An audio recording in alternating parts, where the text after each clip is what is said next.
In this video, I'll show you how to recover a deleted YouTube channel. The first method is to submit in feedback to YouTube Help Center. Open a new browser tab and go to youtube.com/support. Click on the three links in the top left corner. Scroll down and select Submit Feedback. Choose General Help Center Experience.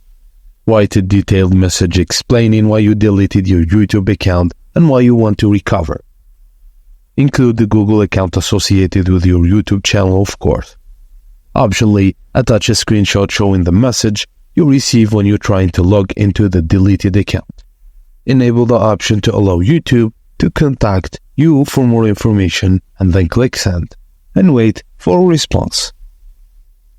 The second method is restoring through Google Brand Account Management. Open a new tab and go to myaccount.google.com/brandaccounts. Scroll to find deleted account. If your YouTube channel was deleted as part of a brand account, it should appear here. Select the deleted account and click Restore.